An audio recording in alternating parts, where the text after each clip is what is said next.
Hello everyone, welcome back to SwitchUp. Now, a game came out a long time ago now, it's like 5 years ago, called Bee Simulator. And I remember you played it, Glen. They've actually just released a big update for it called Bee Simulator The Hive, which adds a bunch of content and fleshes out the main game. That's right, it does. It adds a hive element to it where you'll be building a hive, and this is integrated into the story of that original game, as you say, that is on the Switch. And we're going to have a look at this new version today, Bee Simulator The Hive, to see exactly what it's all about and what's been changed.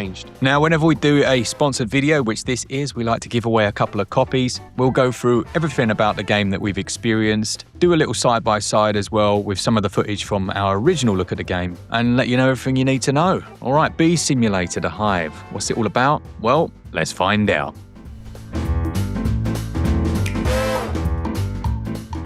So starting with the story then, you play as a young honeybee named Biscuit, who initially actually doesn't have a job. Part of that first chapter is you being assigned a role within the hive, and as the story goes on, the hive itself is in jeopardy and you need to explore a number of different locations. I think the vast majority of the game is based around or inspired by a central park in America, ultimately looking for a new location for a secondary hive to keep the colony safe. All of these characters are voice acted. There's also a narrator that covers the whole experience as you go along. There seems to be a real emphasis on actually learning about bees and the preservation of them. When it comes to the gameplay itself, this is a third-person adventure game, I guess you would describe it as, where you play as Biscuit as she makes her way around a number of different locations. Your main job being a honeybee, of course, is to collect pollen from flowers, and each flower is ranked in terms of its rarity, and this will give you more pollen, and at certain times you'll need a specific flower, and then you take these back to the hive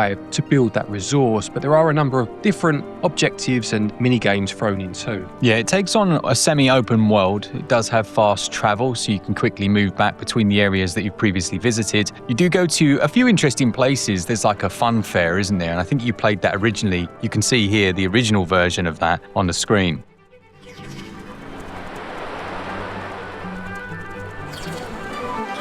Oh no! A wasp nest!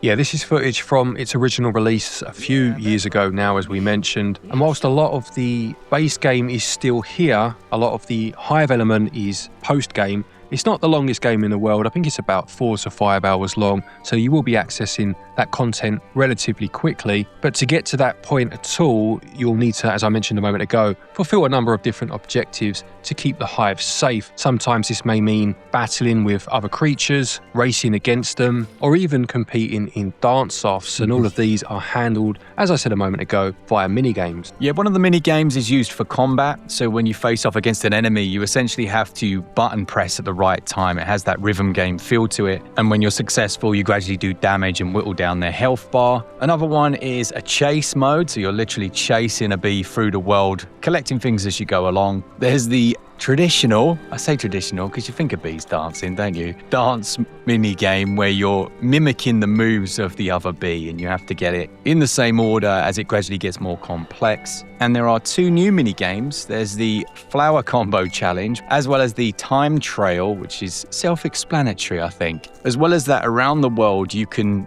optionally do these, so you'll see different coloured beams, and if you enter those you can then take part in them. They've added in quite a few more of those just to keep things a little more interesting as you progress through the main game.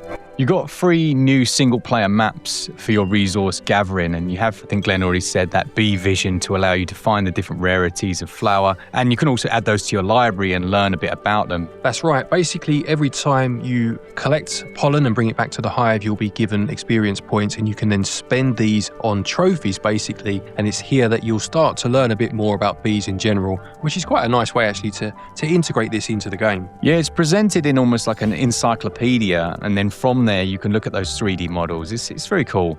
I think in this new version they've added different costumes so you can change the look of your bee. There's one called like the little black dress or something. It just, yeah, it looks quite cool. And that also applies to your hive and the bees that you have within it.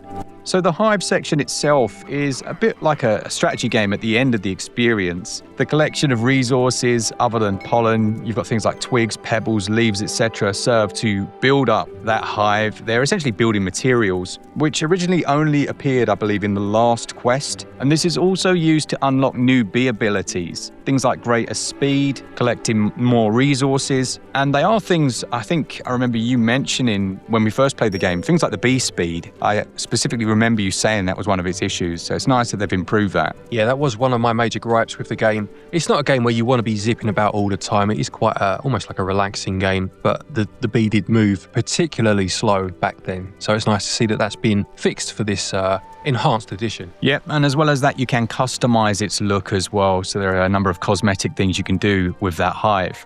Visually then, originally the game had a few issues. I think that's, is that a nice way of putting it? You can see on the screen things like texture quality, resolution, frame pacing. There were a number of issues there.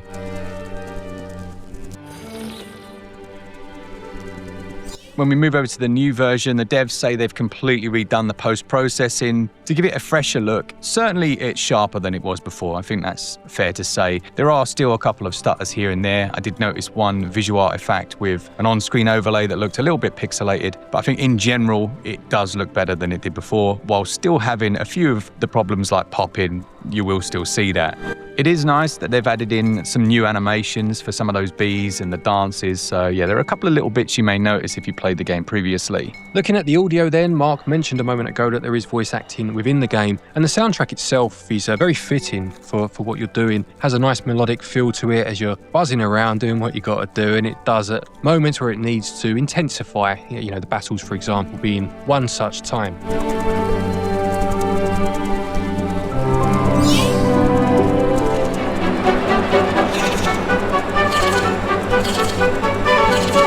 Now, as Untold Tales very often do, you can buy the game with a standard launch discount, but there's also an owner's discount. If you own one of the other games, you'll see a list of those in the description. But its base price here in the UK is $22.49, or your regional equivalent, as you can see, with the launch discount taking it down to £15.74, and the even bigger owner's discount taking it down to £13.49. I think I said near the start of this video that the game itself is not particularly long. I think it's about, say, 4 hours for argument's sake. The end game Hive content could effectively double this. So you are definitely getting more for your money in that regard. So that's it for this one. Let us know in the comments what you think of this. Did you play it when it very first came out? And we'll give away a couple of copies. Thank you to Untold Tales for sponsoring this video. Thank you all of you for watching, of course. And until next time, take care and happy gaming.